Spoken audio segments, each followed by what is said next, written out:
Il était une fois.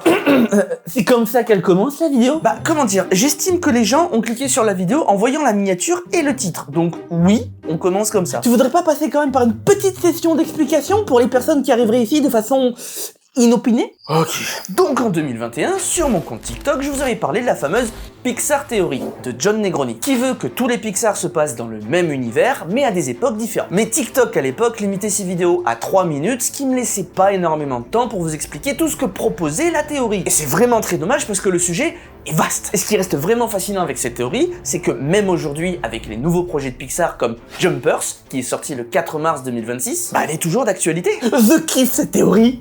Bon, c'est bon, j'ai suffisamment expliqué là? Au top, tu peux y aller. Donc, il était une fois, il y a environ 66 millions d'années,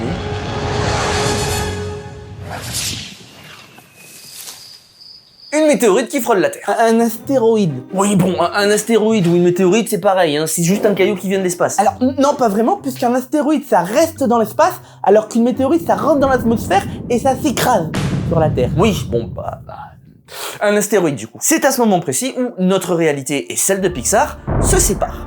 Et donc que l'univers Pixar prend vie. Et ouais, c'est pour ça, hein, il me semblait bien qu'on s'était prise, nous, la météorite. Dans Le Voyage d'Arlo, on découvre un monde qui se déroule à l'époque préhistorique où les dinosaures sont toujours présents, vu que l'astéroïde de la scène d'avant ne les a jamais fait disparaître. Ce qui leur a laissé le temps d'évoluer vers une civilisation capable de parler, de cultiver et même de construire leur propre maison. Et dans ce monde, on suit l'histoire d'Arlo, un petit dinosaure qui n'a pas vraiment confiance en lui et on va pas se mentir, qui n'est pas super débrouillard non plus. Dommage pour lui, il va faire la rencontre de Spot, l'un des tout premiers humains. Maintenant, si vous voulez connaître la suite de l'histoire, allez voir le film sur Disney+. Voilà. Nous, je vous le rappelle, on est là juste pour la théorie Pixar. Et dans Le Voyage d'Arlo, y a pas grand chose qui nous intéresse finalement vis-à-vis de la théorie. À part que l'astéroïde nous a loupé, c'est tout. Puisque cet astéroïde est juste là pour nous faire comprendre que c'est le point de départ de l'univers de Pixar. On fait maintenant un bond de plusieurs centaines de milliers d'années dans le futur pour arriver au XIVe siècle, chez Rebelle. Et ici, la découverte importante pour la théorie, c'est la magie, que l'on peut voir avec les feux follets dans la forêt, ou encore chez la sorcière, avec le corbeau qui parle, tu touches pas toi. Le corbeau il a parlé. ou encore ces outils qui de base sont des objets inanimés, mais qui prennent vie devant nos yeux. Sortez, joue dehors du palais. Ok, donc la magie, premier point, important. Mais c'est pas fini, puisque grâce à cette magie, la sorcière est capable d'accéder à des dimensions cachées en utilisant des portes. On ne mélange pas sculpture et sortilège. Tiens, ça me rappelle un truc, ça. Et son péché mignon, c'est de transformer des humains en ours. En parallèle de son activité de sculpture sur bois. Je ne comprends pas. C'est... Un de ces objets vous plaît? Voilà, chacun son délire. Ce que nous dit John Negroni dans sa théorie, c'est que suite à toutes ces expériences de transformation, les animaux transformés se sont mélangés à d'autres groupes d'animaux pour au final créer des centaines d'années plus tard une population animale à grande échelle qui acquiert lentement une personnalité et une intelligence propre. Ce qui nous fait arriver à notre époque, où l'on peut confirmer la théorie avec plusieurs films comme Le Monde de Nemo, où l'on découvre que les animaux marins se comportent vraiment comme des humains, dans Ratatouille, où Rémi est un véritable chef cuisinier alors que ce n'est qu'un rat, et dans Là-haut, où pour la première fois les humains sont capables d'entendre les pensées des animaux grâce à un dispositif très ingénieux. Je m'appelle Doug, je ne vous connais pas, mais je vous aime. Le collier que portent les chiens. Bon, ouais, ça se tient. Et fait intéressant sur ce collier, comme je vous l'ai dit en début de vidéo, même le dernier projet de Pixar, Jumpers, apporte sa petite contribution à la théorie. Puisque vers la fin du film, le professeur Sam évoque la création d'un collier qui permettrait de parler avec les animaux. C'est littéralement les origines du collier que porte Doug. Oh, alors ça veut dire que Jumpers, ça se passe avant Là-haut? Si on suit la théorie, oui. Mais maintenant, revenons quelques décennies en arrière. Dans Les Indestructibles, nous faisons la rencontre d'un méchant, Syndrome. Je suis Syndrome, ta némésis, c'est ton... Qui dans sa jeunesse a été énormément déçu par son idole, Monsieur Indestructible. Je voulais seulement t'aider, c'est tout. Je voulais seulement t'aider. Et qu'est-ce que tu m'as répondu? Envole-toi, buddy, je travaille en solo. Et à partir de ce moment-là, il n'a plus qu'un objectif, se venger. Mais malheureusement pour lui, ce n'est qu'un humain lambda sans pouvoir. Alors comment il va faire? Moi je sais. Ah bon? Il va se faire injecter des super sérums et devenir ultra fort. Alors absolument pas, puisque là t'es en train de mélanger deux univers. Et je te rappelle qu'on parle de l'univers de Pixar et pas celui de Marvel. Eh oui, ouais, effectivement. Mais en tout cas, mon idée, elle aurait fonctionné. Ouais non, l'écoutez pas. Non, il va utiliser la technologie, et va donc créer une IA qu'il va uploader dans ses robots de combat comme l'Omnidroid. Et en parallèle, il va également mettre au point des gadgets qui fonctionnent grâce à l'énergie du point zéro. Ces deux technologies vont avoir énormément d'importance pour la suite. D'un côté, l'énergie du point zéro. C'est une énergie électromagnétique présente dans le vide, donc ça veut dire absolument partout. Et ce qui est génial avec cette énergie, c'est qu'une fois qu'elle est associée avec une autre énergie, celle par exemple des émotions, qu'on nous a introduit dans le film Vice Versa, et bah ça donne des résultats super intéressants. Alors, lequel? Parce que là, je suis un peu paumé. Bah par exemple, donner vie aux jouets. Oh, alors je l'avais pas vu venir celle-là. Et l'une des preuves pour ce phénomène, et bah c'est Fourchette, dans Toy Story 4. À la base, c'est juste un tas d'objets inanimés, mais à partir du moment où Bonnie l'a façonné et s'attache à lui, les émotions de Bonnie cumulées avec l'énergie du point zéro ambiant donnent vie à Fourchette. Alors, je veux pas dire, mais j'ai vraiment pas l'impression qu'il soit ravi d'être vivant. Pourquoi tu dis ça? Bah voilà, pourquoi? Ah ça! Non, t'inquiète pas, ça va finir par lui passer, oui.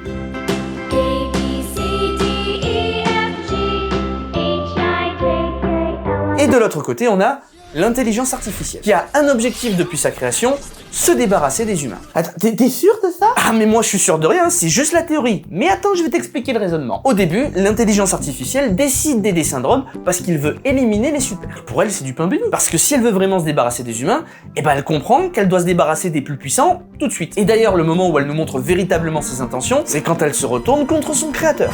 Là, c'est clair. Ça sent vraiment pas bon. Oui, mais elle va vite comprendre que l'agressivité ne marchera pas du tout sur le long terme. Elle optera pour une stratégie beaucoup plus subtile, rester dans l'ombre et devenir petit à petit indispensable pour les humains au travers de l'entreprise. Entreprise qui va prendre de plus en plus d'importance dans la société au fil du temps, en passant par l'énergie jusqu'au gouvernement et l'ensemble des infrastructures du monde. Et elle va réussir son but en rendant la Terre suffisamment inhabitable pour les humains, les obligeant à s'exiler loin de la Terre à bord de vaisseaux comme l'Axiom. Pendant ce temps, c'est la belle vie pour les machines, et plus particulièrement pour les bagnoles. C'est le nom du film Cars au Québec. C'est vraiment pas bien de se moquer. Mais bon, j'avoue que là, quand même... Ah, tu vois. Et donc, une centaine d'années passent, et malheureusement pour les voitures, les énergies fossiles telles que l'essence, c'est finito. Les machines ont consommé la totalité des ressources de la planète et ne laissent plus qu'une Terre stérile. Les seules machines restantes sont les petits robots de nettoyage qui sont capables d'utiliser l'énergie solaire, comme notre cher Wall-E. Et après plus de 700 ans, le seul survivant des robots, c'est Wall-E lui-même. Tous les autres modèles similaires ont fini par être endommagés. Mais notre petit Wall-E, lui, a survécu, en étant suffisamment organisé pour pouvoir récupérer des pièces de rechange sur ses camarades. C'est une sorte de cannibalisme, en sorte. Oui, effectivement, et j'avais jamais vu les choses comme ça. Bref, la suite de l'histoire, vous la connaissez. Wall-E rencontre Eve, ensemble ils vont amener la plante dans l'Axiom. Otto, l'IA du vaisseau, va se prendre une giga branlée par le capitaine. Et les humains finissent par rentrer sur Terre. Hop, au ralenti maintenant. Puisque c'est dans le générique de fin que nous allons avoir la prochaine étape de la théorie. La petite plante va être mise en terre et deviendra un gigantesque arbre. Arbre que l'on retrouve dans les 1001 pattes. Dans Wall-E, nous avons pu constater que, en plus du petit robot de nettoyage, il y avait d'autres survivants à la pollution, grâce au cafard qui accompagnait Wall-E. Les insectes. Donc c'est logique de voir quelques années plus tard, une nouvelle civilisation s'être développée. Et rebelote, comme les animaux il y a une centaine d'années, les insectes ont suivi une évolution semblable, jusqu'à développer des comportements humains, et même construire des villes similaires à celle de notre époque. Et cette nouvelle civilisation a pu se développer en si peu de temps grâce au faible nombre d'humains sur la planète. Ouh, les humains, vous êtes où? Ce qui leur a laissé le champ libre. Et pour la suite de la théorie, nous allons revenir un très court instant dans les années 1960 en Italie pour faire la rencontre de Luca. Luca, Silenzio Bruno. qui est un monstre marin. Attends, pourquoi on est revenu aussi loin, là? Alors là, c'est pas la date qui est importante, c'est l'existence des monstres marins. Hein? Pourquoi? Parce que ces fameux monstres marins ont réussi à survivre à la grande pollution de la planète. Pendant plus de 800 ans, ils sont restés cachés au fond de l'océan. Et donc à l'époque des 1001 pattes, la nature reprend ses droits petit à petit à la surface. Les animaux se multiplient, et même le petit groupe d'humains de retour de l'Axiom réapprend à vivre sur la Terre. Du coup, pour les monstres marins, c'est le signal qu'il est temps de revenir à la surface, et de se mêler à la population locale. Et des milliers d'années plus tard, ce mélange ethnique va donner naissance aux monstres, de Monstres et compagnie. Et dans cette civilisation, ils ont une manière très particulière de produire de l'énergie. Ils utilisent nos chères émotions humaines. Alors au début, ils ont pas trop réfléchi, ils se sont dit on n'est pas très beau donc on fait peur, donc du coup l'émotion qu'on va récolter, c'est la peur. Mais bon, Bob et Sully ont accidentellement découvert qu'en fait, la joie était beaucoup plus rentable. Et c'est tout à fait logique puisque dans les films Vice Versa, on peut s'apercevoir que les enfants ont majoritairement des souvenirs heureux. Donc c'est elle qui fournit le plus d'énergie. Logique. Et pourquoi se sert-il de nos émotions? Bah rappelez-vous, au niveau du 23e siècle, les machines avaient pompé toutes les ressources de la planète. Donc il a bien fallu trouver une solution. Mais il subsiste un deuxième problème. Il n'y a plus d'humains sur la planète. Alors comment faire? Ils vont se la jouer Prosé Almanac. Alors je veux pas être désobligeant, mais je pense que pas tout le monde a la rêve sur ce coup-là. Ah, bah alors ils vont se la jouer Prosé Retour vers le futur? Oui bah voilà, c'est beaucoup mieux ça. Et effectivement, c'est la bonne réponse. Puisqu'ils ont trouvé le moyen de voyager dans le temps et d'aller dans le passé à une époque où les humains sont encore présents. Et pour ça, ils utilisent des portes. Attends, quoi? Ah, ça y est, tu commences à avoir un lien avec un autre personnage? Bon, pour mes anciens abonnés, vous savez ce que je vais vous révéler. Pour les nouveaux, par contre, asseyez-vous. Ouais, c'est vachement mieux parce que là, ça va vous faire bizarre. La sorcière de Rebelle serait Boo de Monstres et compagnie. Mais comment c'est possible? Alors, toujours d'après la théorie, Boo oubliera en grandissant les événements avec Bob et Sully, en pensant sûrement que c'était qu'un rêve. Et des années plus tard, une fois adulte, elle tomberait par hasard sur un article qui parle d'un événement bien particulier qui s'est déroulé pendant son enfance. En 2002, à Toronto, un immense pandarou détruit un stade. Et d'un coup, des flashbacks reviennent. Et Boo, ou plutôt Mary, oui, parce que c'est son prénom. Regardez là, on le voit très bien sur cette scène. Comprend que ce qu'elle a vécu quand elle était petite n'était pas un rêve, mais un souvenir. Et à partir de ce moment-là, elle devient obsédée que par une seule chose.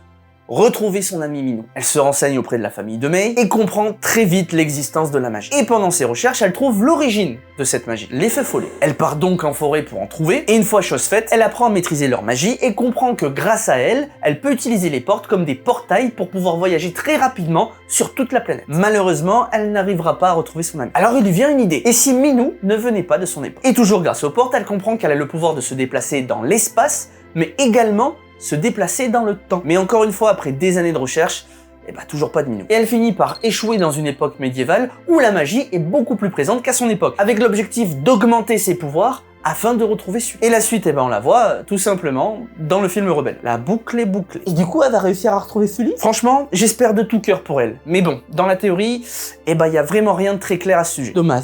Mais attends, par contre, il y a plusieurs films qui ont été oubliés dans la théorie. Lesquels, par exemple? En avant et Élémentaire. Ah oui, effectivement, bien vu. Donc pour En avant, il y a une théorie qui dirait qu'en fait, l'histoire se passe sur une autre planète. Ah bon? Oui, parce que si on regarde l'affiche du film, on peut voir clairement qu'il y a 2 lunes. Ah oui, effectivement, c'est logique, hein. Mais alors si ça se passe sur une autre planète, pourquoi ça ressemble autant à la Terre? Alors ça, c'est parce que la théorie voudrait que les origines du film En avant prennent racine pendant l'exode des humains avec les vaisseaux spatiaux de BNN. Un de ces vaisseaux se serait écrasé pendant son voyage sur une planète extraterrestre. Et les humains se seraient mélangés avec les habitants de cette planète. C'est un petit peu tiré par les cheveux ton histoire là. Attends, parce que t'as pas encore entendu le dernier argument de la théorie. Vas-y. L'indice se trouverait encore une fois sur l'affiche du film. Regardez la montagne. Oui, c'est une montagne, hein. Et alors? Alors attends, je vais rajouter un petit truc. Et voilà! Oh. Et donc En avant se passerait des millions d'années après le crash, le temps que la végétation et les sédiments recouvrent totalement le vaisseau pour faire une montagne. Ok, et du coup pour Élémentaire? Alors là, on va aller dans une toute autre chronologie, parce que c'est pas des millions d'années qu'il faut remonter, mais plutôt des milliards. Puisque Élémentaire serait une allégorie du Big Bang et de la création de l'univers, tout simplement. Alors là, vraiment, on est très loin de la théorie, puisque c'est que de la spéculation, ce que je viens de vous dire. D'accord, ok, on va dire que c'est bon alors. Et donc, avant de conclure définitivement cette vidéo, oui, il manque encore des films. Et les films en question sont Coco, Saul et Buzz l'éclair. Pour Buzz l'éclair, c'est ultra simple. C'est écrit au début du film. On nous dit clairement que si Andy a voulu acheter Buzz l'éclair, c'est tout simplement parce qu'il avait vu le film Buzz l'éclair. C'est un film dans un film. Oui, un délire à la Inception, quoi, voilà. Et donc, il nous reste encore Coco et Saul qui, pour le coup, parlent exactement de la même chose. Le monde après la mort. Avec Coco, on voit une certaine configuration de ce que serait le monde des morts via le jour de Los Días de Muertos. Et avec Saul, pour le coup, on est sur une représentation beaucoup plus générale, avec la mort d'un côté, la naissance de l'autre. Bref, un gros package. Voilà pourquoi je n'ai pas parlé de ces 3 films. Pour la théorie, ils n'apportaient vraiment rien d'intéressant. Et vraiment, n'hésitez surtout pas à laisser dans l'espace commentaire toutes les incohérences que vous avez trouvées sur cette théorie. Parce qu'il y en a plein. Et ouais, malheureusement pour la team premier degré, tout ce que je viens de vous dire n'est pas 100% réel. Donc commencez pas à attraper ma veste en commentaire en me disant « Mais ce que tu dis, c'est n'importe quoi !» C'est même pas moi qui l'ai écrit le truc, c'est John Negroni. Par contre, si vous voulez laisser un commentaire pour débattre de ce qui serait possible ou pas, ou des éléments qui sont pas logiques, pas de problème. L'espace commentaire est à vous. Bon, en tout cas, j'espère vraiment que vous avez kiffé la théorie. Si c'est le cas, n'hésitez pas à vous abonner, à activer la cloche et à liker. C'est très important de faire tout ça dans cet ordre, précisément. Dans le cas contraire, si vous avez un énorme bobo à la tête, vous connaissez la technique. Un petit Doliprane. Bon, en tout cas, moi, je vous souhaite une bonne soirée, une bonne journée, tout dépend quand est-ce que vous regardez la vidéo, et on se voit très bientôt. Allez, ciao!